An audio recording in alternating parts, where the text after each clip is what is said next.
Hey, thanks for joining me, everyone. I'm Ben Sullins, and this is Teslanomics Live, the weekly broadcast where I break down the news from Tesla from the previous week, as well as my long and short. That is something I'm betting for, a long, and something I'm betting against, or something I don't like, a short. And so I'm borrowing those terms from the market and economics and all that to describe what I think is going on with Tesla and this company.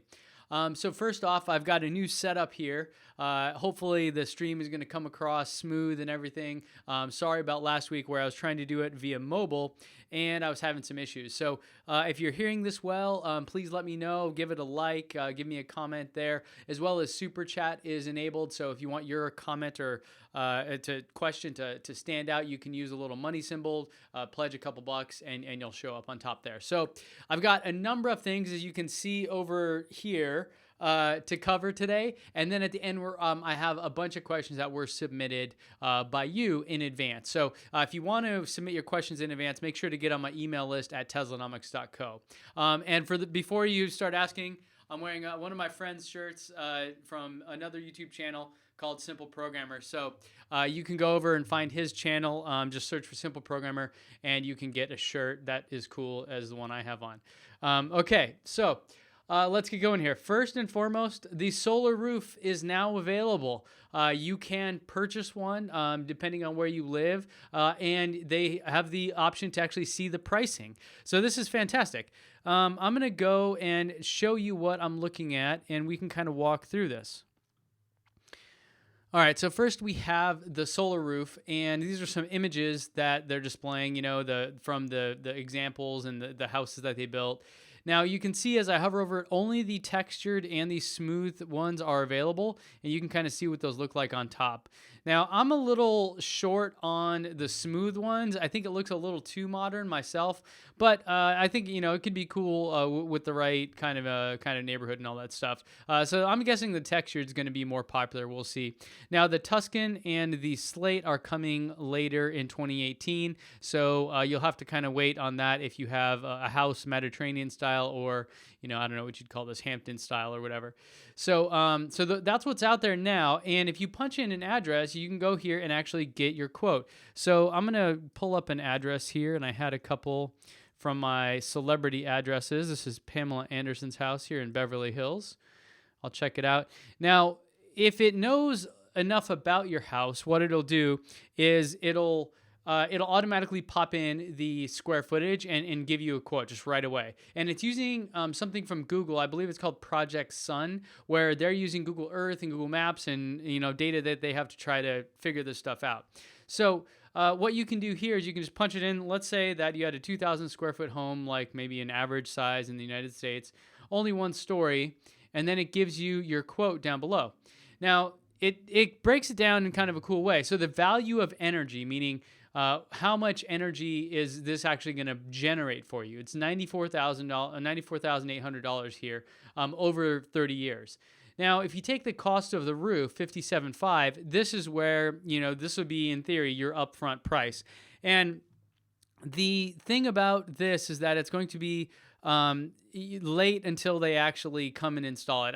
If it's anything like any of the other products, it'll be a while, but they believe that later this year is when they're actually going to start installing these. Now, if you recall, I did a video on this, and I took some data from Consumer Reports, and I did some really basic math there and tried to estimate what the cost would be for a 2,000 square foot home.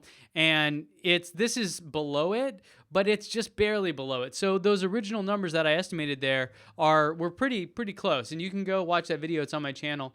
It's one of my most popular ones, actually. So that kind of breaks down my thinking back then. That was 4 months ago, and it turned out to be pretty close. So I think this is pretty good. Now, they include, and they want you to get a power wall as well. I would love to have a power wall. I've ordered one, and I should be getting a free one from them potentially, depending on what happens with this quarter's referral program. And I'm still yet to see it, so I'm a little bearish. I don't know when these are actually going to start getting delivered, but it makes sense, I guess, to include the price because they want to push all this whole energy platform. But the thing about it is that a lot of people they won't need this. So a lot of places in the United States, and I can't speak to other parts of the world, of course, but we have what's known as net energy metering. And the basic idea here is that, first off, just some context, your solar panels only provide energy when there's light, when they're generating, when the sun is out. Now, as soon as the sun goes away, forget it. There's no more energy they're not doing anything for you. They're just on your roof. Now, the idea is that you would store that energy in a battery and use it later in the evening and overnight and all that kind of stuff. And that makes sense, right? Completely makes sense. But a lot of the power companies now will allow you to sell your excess energy. And a lot of people that are at work during the day and nobody's at home, they're generating a ton of energy without anybody being there to use it. So they're just basically selling almost all of it directly to the power company. And then that builds up credits, and then you buy that energy back when you need it. So after you get home from work and you start using it overnight, etc. So the deal is that a lot of places in the United States, anyways, a battery doesn't really make sense. Now, some places don't have net energy metering. And in those situations, yes, this is 1,000% makes total sense.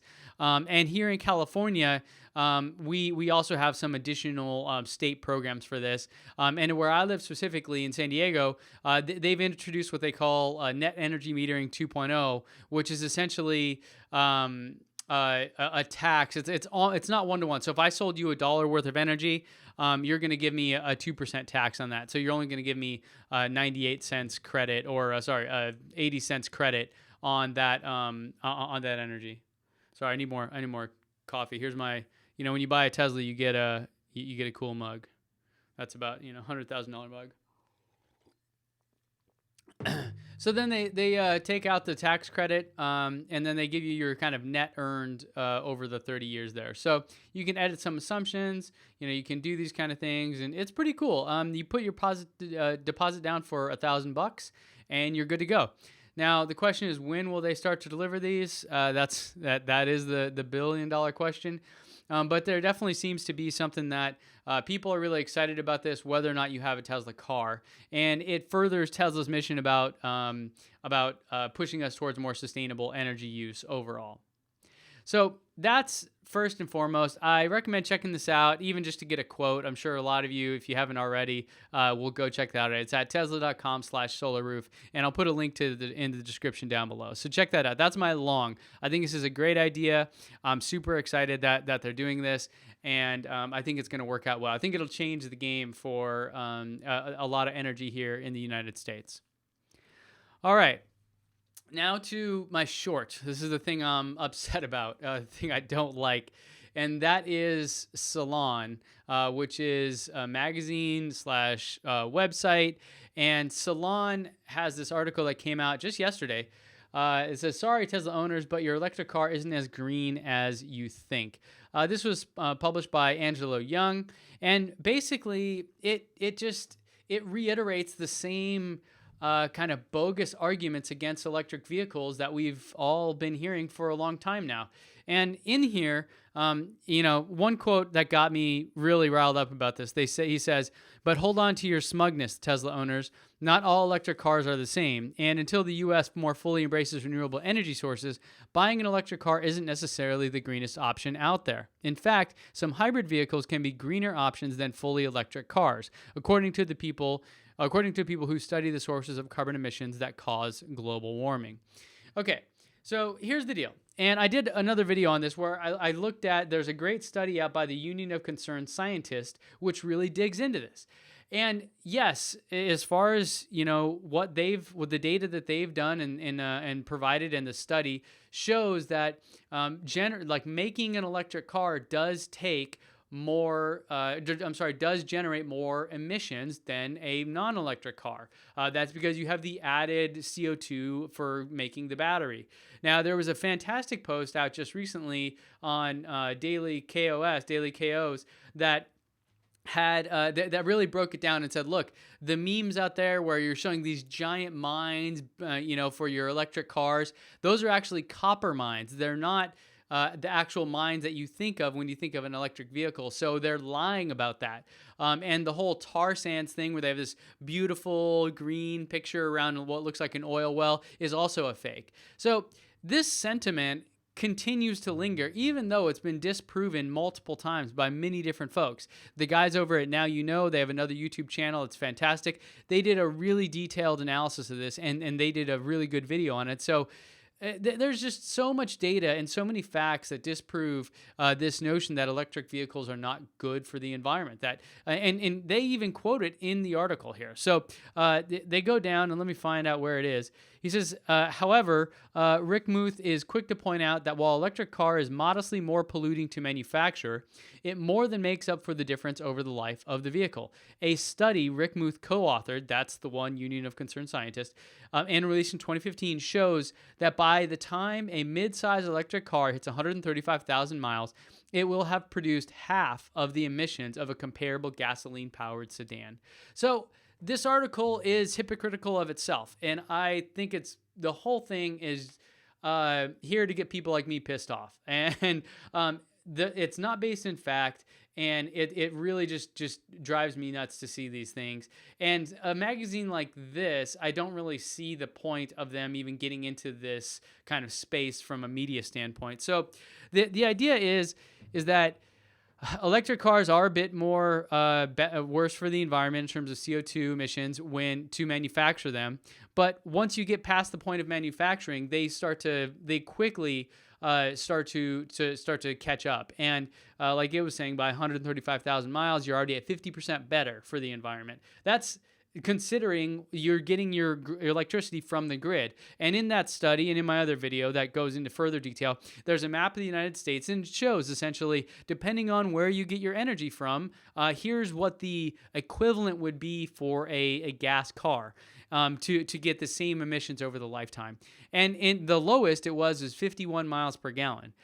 So there aren't a ton of cars out there. I know that some of these plug-in hybrids are getting that, but beyond that, a lot of people, like myself included, and some studies even suggest up to 40% of EV owners have solar and are powering their cars with that. So you're talking about almost zero emissions, at all to power the thing, which dramatically reduces it. And in the study, when they talk about that, they say that it's close to 85% less CO2 emissions to have an electric vehicle than a gas-powered car. So I don't know what the hell they're doing, and it pisses me off that that a magazine like this writes such an ignorant article. So that's my short for the week, is that there's a bunch of stupid people out there that have louder voices than the rest of us that have data and facts behind us. Now, I'm not trying to be naive and say that everyone should go out and spend $100,000 on a car. That's not the right thing, but to bash electric vehicles altogether when the data clearly points in the opposite direction, and they even quote that study in the same article, it's just complete idiocracy to me. I don't get it at all. Okay, on to some more exciting, happier stuff. And this is, well, hold on. Let's get some more tea from our Tesla mug. It took a lot of CO2 to produce that mug. This is about SpaceX becoming an ISP. And before I get into the details of that, there's a broader theme here that Elon Musk's companies start out doing one thing and then reveal themselves to be something much greater later on. And this happened with Tesla, right? Where initially it was a really sexy little sports car, and everyone thought, oh, cool, what a cute little toy. Like, that's awesome. Then they got some celebrities behind it. Now people really want it because they want to be, with the in crowd, especially here in California.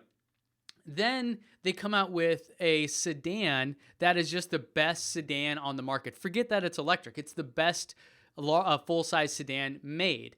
Consumer Reports breaks the scale when they measure it. Then later on, you realize that Tesla is not a car company.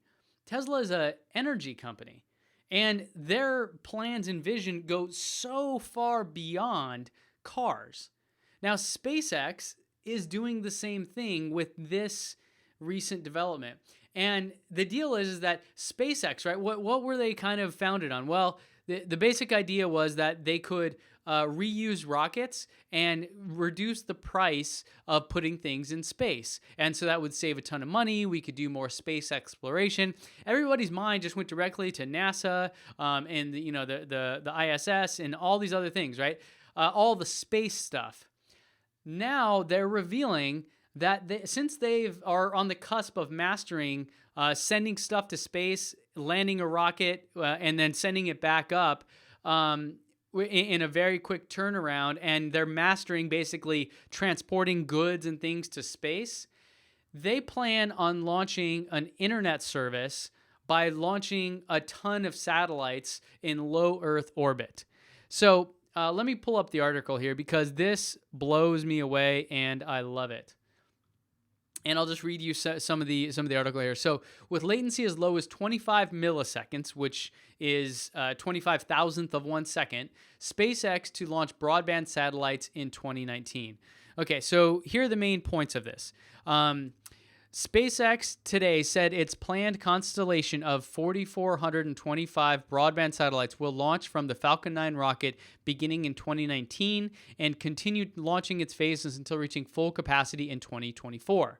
Now, SpaceX gave a presentation to the Senate Commerce Committee, and they talked about later this year, SpaceX will begin the process of testing the satellites themselves, launching one prototype before the end of the year, and during the early months of 2018, following successful demonstrations of the technology, SpaceX intends to begin the operational satellite launch campaign in 2019. The remaining satellites in the constellation will be launched in phases through 2024, when the system will reach full capacity with the Ka and Ku band satellites. SpaceX intends to launch the system on board our Falcon 9 rocket, leveraging significant cost savings afforded by the first reusability now demonstrated with the vehicle. Okay, so what we're talking about here is creating a mesh network. Now, a mesh network is a way of designing a computer network where information travels, like, information to your home internet provider or whatever, where each node in the network relays data for the network. So they're all kind of sending data back and forth between all the different nodes. So it's a distributed data network. Now, this can be applied to both wired and wireless networks, and mesh is talking about the network topology of the resultant network. Now, this is amazing. Hell yeah, it's amazing. And here's the deal. With this vision, when it comes to fruition, you're going to be able to get internet anywhere that you can point a satellite up to their mesh network. And with this many satellites, it should be anywhere in the world. And what you can see here is they actually have some data on this. Let me move my picture out of the way a little bit. And you can see that essentially we have our... Just the fact that we have a diagram that says terrestrial ISPs, that just blows me away. So we're talking 25 milliseconds latency, which is right in between here. And then, really, it's going to be faster than almost all these ones that you out there until you get into the cable and fiber, where the fiber will definitely be faster, but it'll be similar to what you get with cable internet now. So the idea there is that, and let me go back here. The idea there is that SpaceX is taking what they now can do better than anyone, put things in space, and they're transitioning it to do something like create a global internet service that will be cheap and incredibly fast. They say gigabit speed internet, which is more than 100 times faster than what I have here at my house in San Diego in an urban area. So, this is nuts. And I am super excited about this because I hate the monopoly that all the current providers have. And I love that SpaceX is going to be disrupting a ginormous industry like this. And hopefully they'll have very good kind of altruistic intentions here. And they'll do things like provide it to very developed or developing worlds or developing countries for extremely cheap so that people can get access to information freely and in a way that's accessible, because I have been a strong proponent for the internet and the power it has to transform our world. It already has in so many ways, but there are still billions of people that have never even been on the internet, if you can believe that.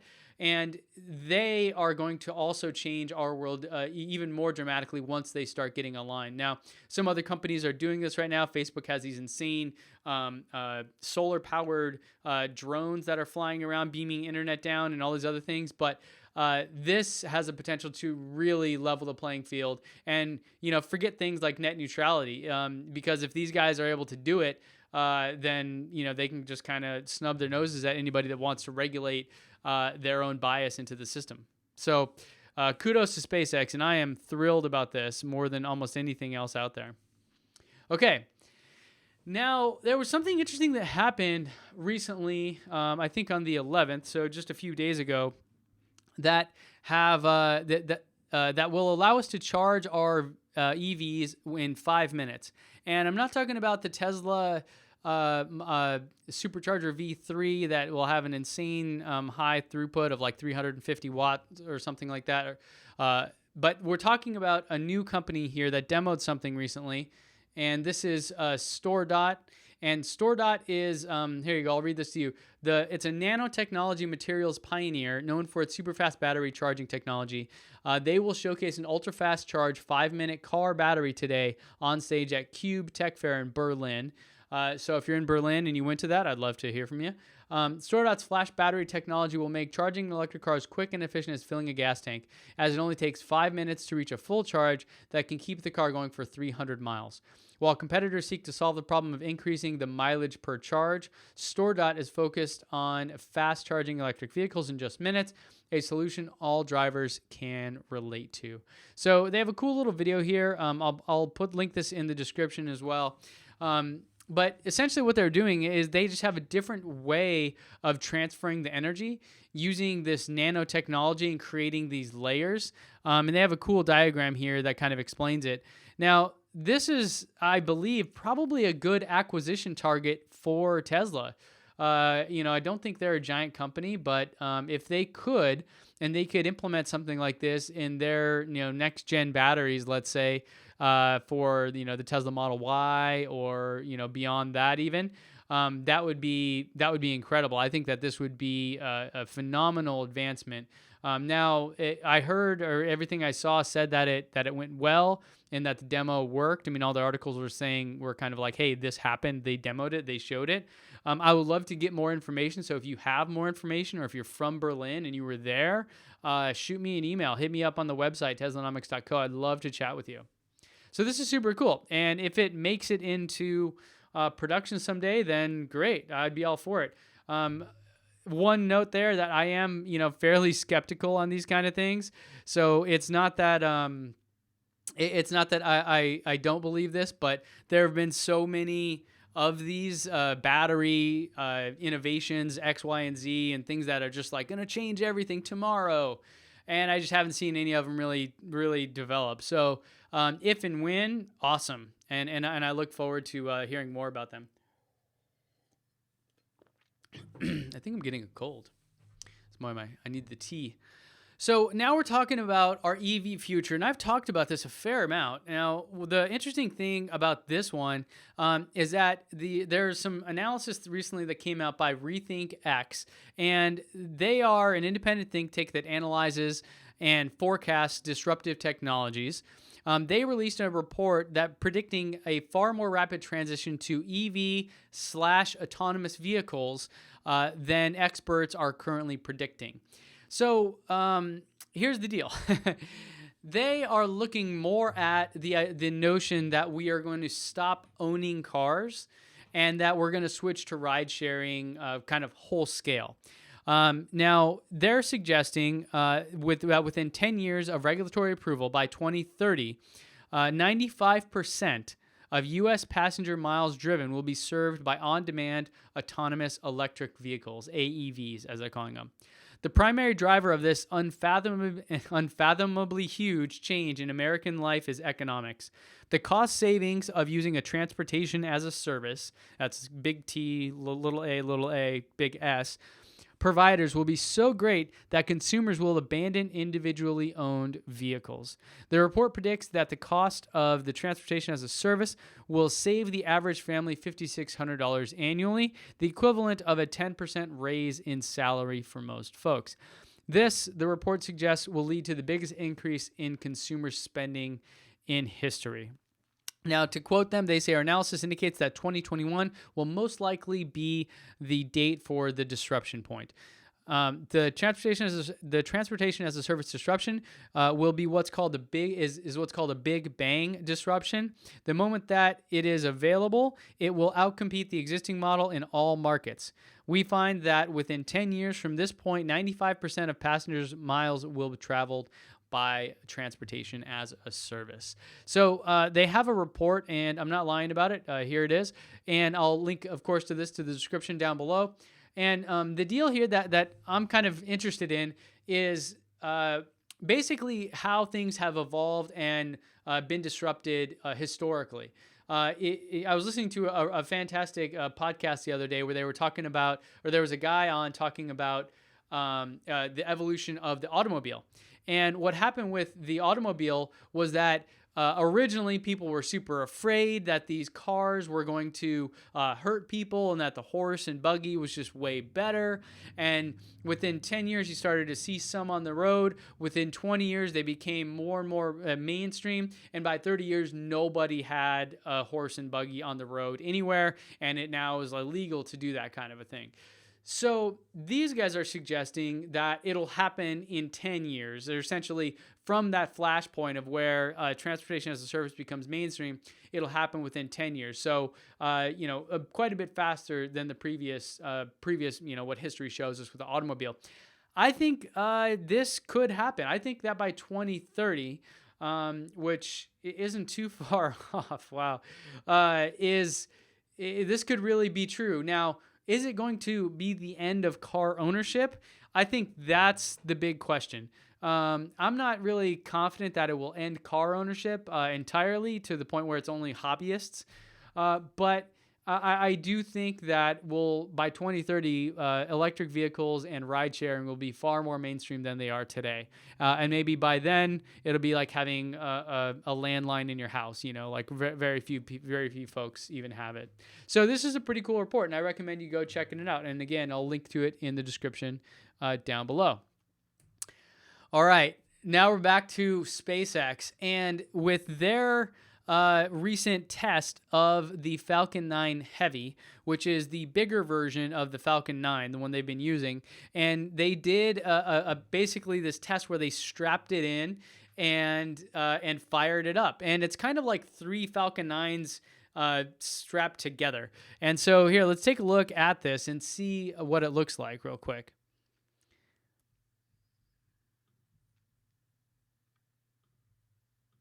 I have their video from Twitter, and you can see that here. I don't know if I can make that bigger for you at all.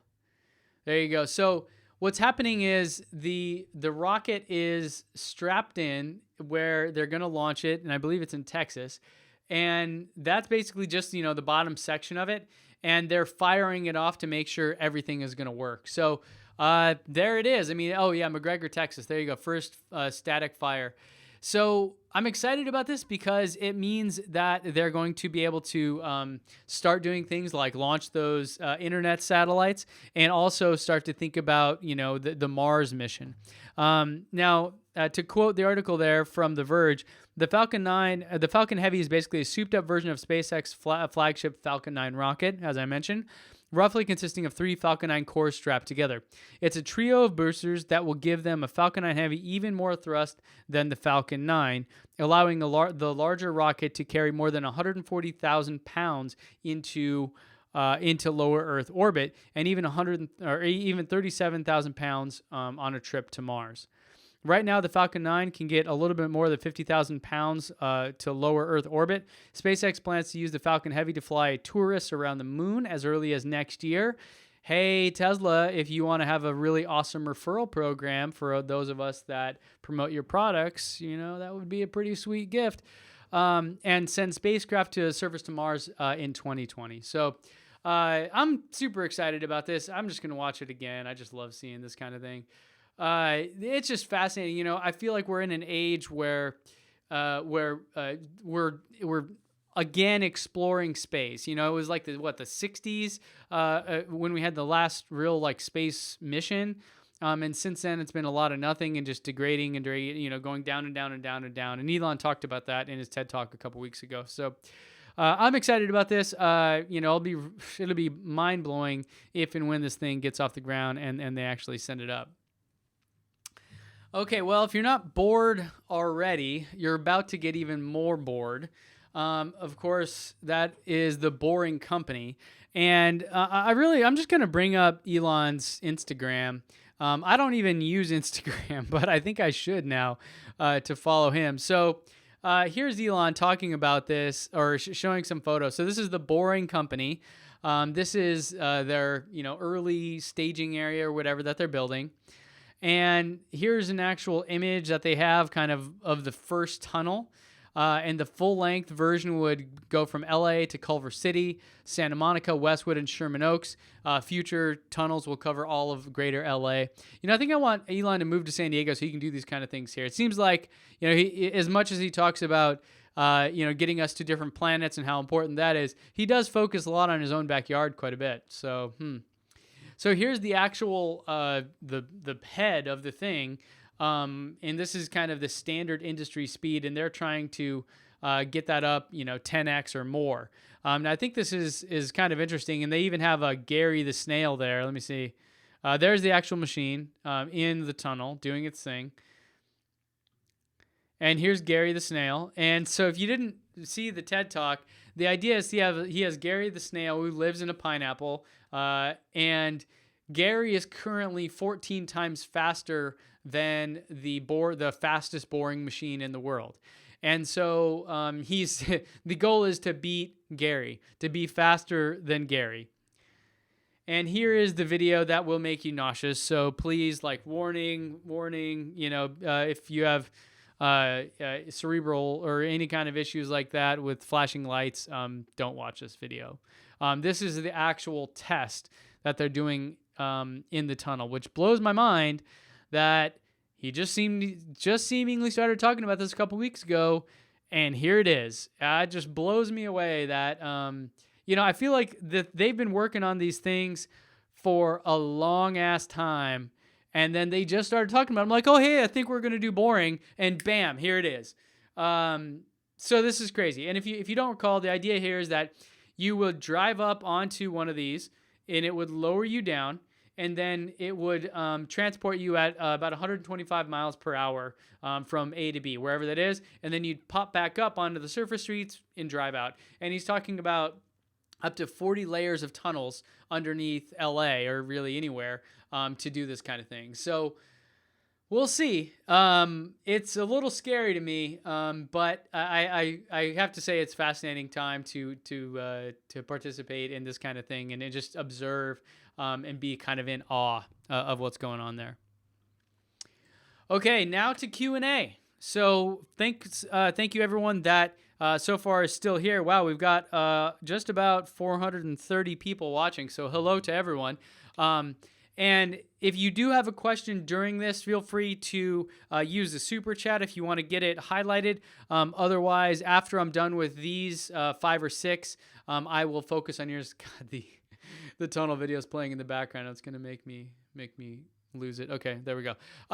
So first and foremost, hello, Ben. This is from Jean Blanchette. I think she's using the Translate app here. So Jean, thanks for joining us yet again. She's from Quebec. How do you say it? Quebec. I'm really not known for translating or pronouncing things right anyway. So, okay. Her question basically is that, will you be able to upgrade from the 60 kilowatt hour to the 75 kilowatt hour battery on the Model 3? I'm going with yes.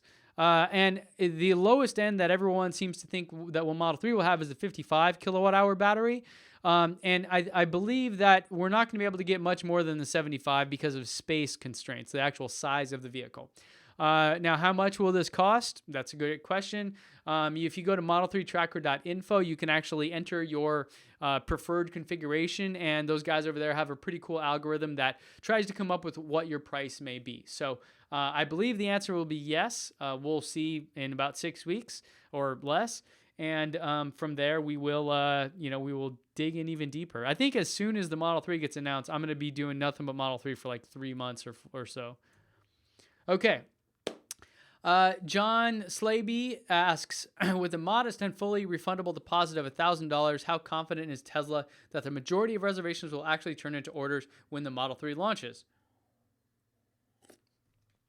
Or perhaps more to the point, what conversion percentage do you think they would consider a successful / disappointing launch? At this point, I'm not sure they have a number that they would consider successful or disappointing. I think they've been downplaying the Model 3 quite a bit because they don't want people to. There's this whole notion of people will stop buying the current product because they're waiting for the next one in case it's going to be the next greatest, best thing. And the Model 3 is actually causing the Model S and X sales to slow down quite a bit. So I don't like from their perspective, I think they kind of just want to say, look, let's get it out the door. Let's get it in people's hands. Let them realize that it's not a Model S or X and it's not as luxurious. It doesn't have all the bells and whistles. So people will start ramping up orders on those. So I'm not really sure that they're too focused on what percentage. My estimate, I'm thinking in the 80s, 80+% will keep the reservation. I know that there were some people that upset that Elon is still on Trump's advisory board and this and that, or doesn't have a heads-up display. Whatever the case, some people are going to drop off no matter what. I'm guessing 80+%. We'll see. Susan Smith asks, roadside assistance. Today, AAA and others will bring gas to you if you run out on the road. Does any service plan to help electric cars that run out of power? Yes. There was somebody that commented last week, and there was that is an option. But the challenge, I don't think the answer is to bring you power, because you still have to wait for it to charge. And unless you're like rolling with a supercharger on the back of your truck, which I doubt would be available in rural areas, for example. The thing that they'll do, AAA, it will provide you with a tow. And so there's a great story about this, and you can go Google for it. It's like a couple runs out of juice in Tesla or something. And they had AAA tow them to the next supercharger. So yeah, I mean, all Teslas currently, Model S and X, come with free roadside assistance for life. And they'll do this for you. So they won't bring you power, but even if they could, I don't think that's the best model because, again, it takes so long for it to charge. What do you think, Oliver asks, what do you think the Model 3 instrument panel behind the steering wheel will be like? It has previously been said that there will only be one screen in the Model 3, not two like the Model S. I believe this is known. I believe Elon has talked about this, and that is true. There will only be the main display, which is off in the center, and there will be nothing behind the steering wheel itself. I forget what it's called, a binacle dashboard, what we all think of as the car dashboard. Now, there are some interesting options, though, and in fact, next week, a little preview, I have a review of a product called a NAVD, which is a heads-up display that you could put in your Model 3. I tested it out in my Tesla, and next week I'll be sharing that video with you, so you can stay tuned for that, or get on the email list at Teslanomics.co, and we'll send that to you directly. So I don't think there will be anything. I think I'm fairly confident in that, and I think it actually opens up an opportunity for companies like NAVD and others to actually provide something that is right behind there. Now, the other idea is, well, who cares if the thing is self-driving? Why do I need it?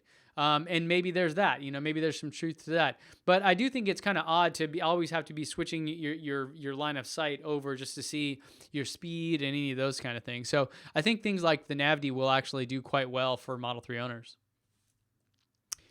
Lee Lowell asks, I signed a contract with Solar City to install a Powerwall a week ago. Congrats, Lee. SDG&E, that's San Diego Gas and Electric, so I assume he lives where I live.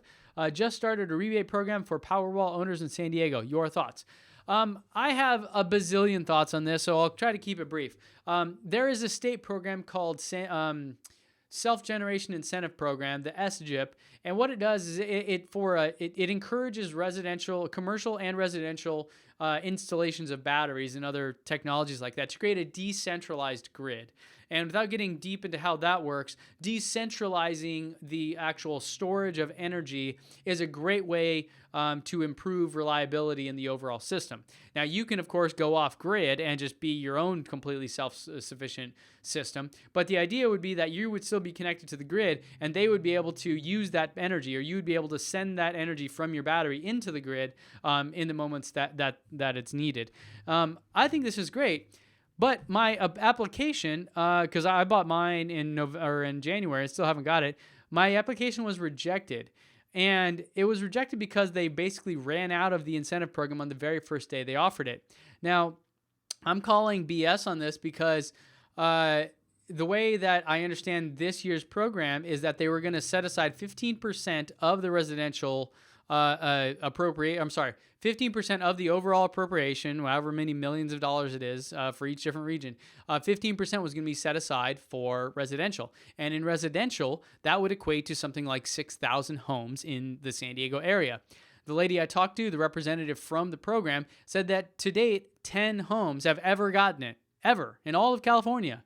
So the fact that I had one and I had my application in before it started, first day, everything like that, and I still got rejected, makes me think that they don't know what the hell they're doing when it comes to running such a program. So I'm a little pissed right now at them. If you're counting on that to offset the cost, I would be very cautious. You may be exposed there, so be careful of that.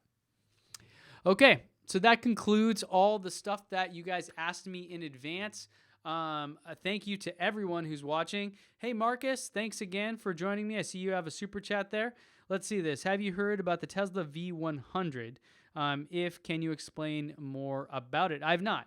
I don't know about the Tesla V100. I assume that's some sort of charger or some sort of battery, but I've not not heard about that. So, sorry, but I will look into it. Actually, I'll take a note of that. We have another question. How do you donate? Well, you can go to patreon.com/Teslanomics, or you can just click the money symbol down below if you want to get your question or comment highlighted. Mike, it says roadside assistance for life, ? I believe it's 4 years of 50,000 miles. I don't think that's true. I'm not sure. I guess I'll have to look that up. For some reason in my head, I thought it was for life. Now, I've only had to use it once. But anyways, I have AAA as well. So, that's one of those things. By the way, AAA, it has the best model for this in the United States of anyone.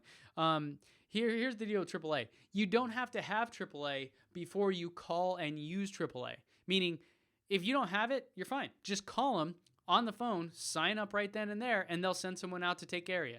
So I love AAA's business model, and they've been great to me, and they offer all kinds of services. So, whether or not that's true, we'll find out. But even if it's not, AAA is awesome, and I would just, don't worry too much about not having roadside assistance.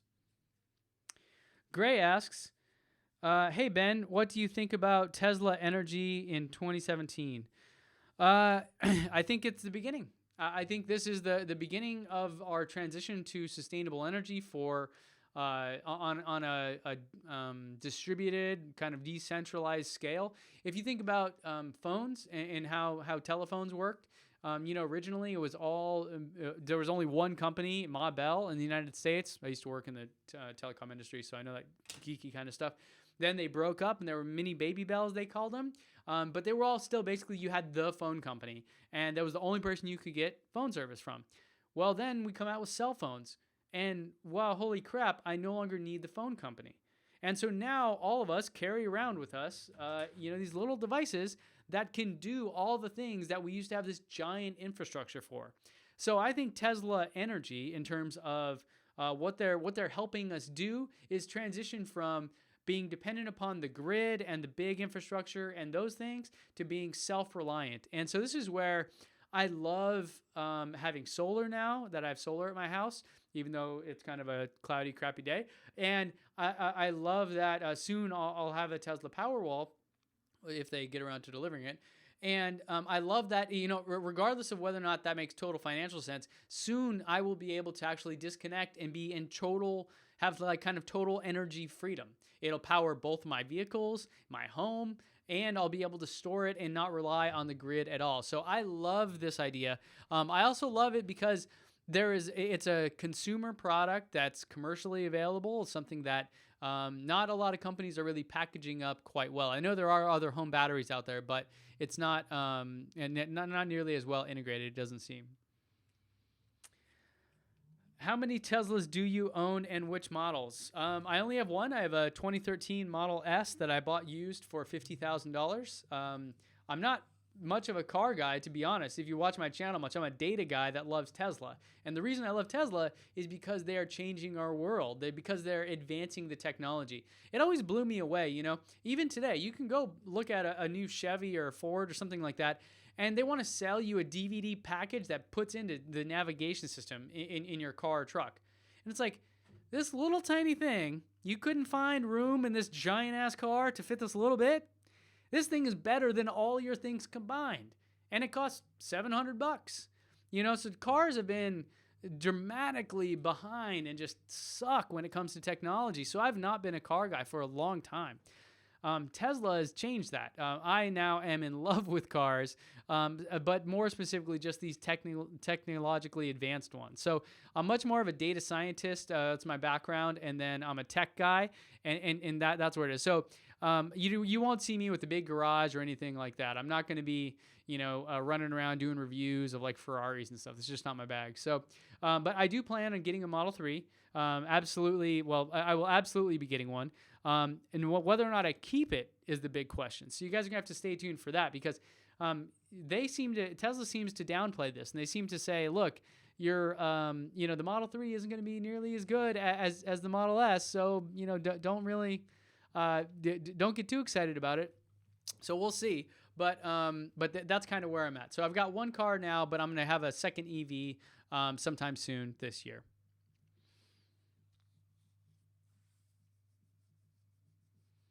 Reichmuth asks, my thoughts on the autopilot full self-driving versus road debris. Will it be detected? That's a great question.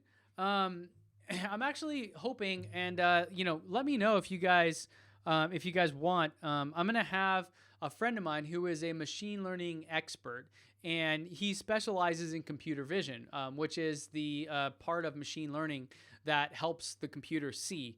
And Elon has said that this is essentially the holy grail. Once you can teach the car to see, just as we do, then self-driving is solved.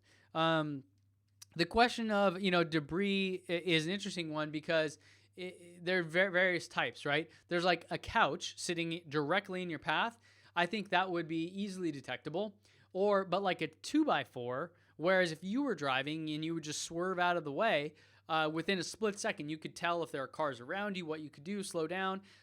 That might be a little bit harder for a car to discern, especially if the pattern on the road. In California we have all kinds of mixed different types and all that. So who knows what's gonna happen there? But I do think that once we solve computer vision, that this will be solved. Let's see what else. Brandon W. says, really appreciate your hard work into the videos you make. Absolutely. Thank you. Thanks for joining us. Hey, streaming is working. That's a good news. Thanks, Johan. Is it Johan or Johan? It's always hard to say, and I say everything with an American accent, including Tesla, which drives people nuts for some reason. But I love seeing that. So, all right, what other questions do you have? Does the only former Tesla S and X can have unlimited supercharged service? So I think the question, to clean it up a little bit, is will only the used Model S CPOs and S have the unlimited supercharging? Yes, that is true. But there's also the new from inventory. So if you're looking to buy a Model S or X right now, by the way, I need one more referral to get an invite to the Model 3 delivery event. So we only have 30 days. So I'm going to be just putting out a ton of videos this week to try to get that word out there. So if you or anyone you know wants it, I don't get any financial incentive. I just get cool things like invites to events like this. Just make sure to send them my code. It's teslanomics.co/TD. It'll just redirect them over, and then they've got that. So with that, I want to say that you can get new from inventory, Model S and X, and some of them do have the free supercharging for life. So the point there is that it's a brand new car, but you won't be able to configure all the options. It's already been made versus customizing your order. Now, one benefit is that it's usually a little bit cheaper, and it also is going to get to you faster. We have a subscriber by the name of Steve Turner, who I talked about on a couple weeks ago, who sent me this amazing email about how he used our referral code to get $1,000 off a new from inventory Model S. Then he did the upgrade from the 60 to the 75, which they just discounted, and he got full self-driving, the color he wanted, everything. I mean, he really made out with a good deal. Now, I think the purchase price must have still been in the $75,000 range, but for what he's getting and the fact that he gets free supercharging for life, and he's from where he lives, he's going to be traveling about 4 or 5 different times a year from Washington, D.C. area down to South Florida, which is about 900 miles. Then he's definitely going to get his money's worth. So I believe those are the only ones that have free supercharging for life. And if you are in the market, again, please let people know that they can use our code to get that, because it'd be so awesome. I would love to go to the Model 3 event and share that with you. By the way, I am going on June 2nd and 3rd to the Fremont factory where they actually make the cars on a VIP tour with a bunch of other YouTubers that talk about Tesla. The Now You Know folks like Tesla, who are the ones that invited me to join them on their tour. So thank you 1,000 times to them, and go check their videos out. Absolutely. And then James Cook, who's a vlogger from the UK, and he does really cool. I think he's fantastic. The amount of work it must take to make those videos, I just applaud him. So go check out all those guys. And I may be sending you folks emails about asking us for questions. We're going to sit down and do a big roundtable discussion and be sharing a bunch of videos that we record up there. So stay tuned for all that. Okay, approaching the 1 o'clock hour. I've got time for one more here. Cal Murphy, what is the smallest battery pack Tesla puts in the Model S?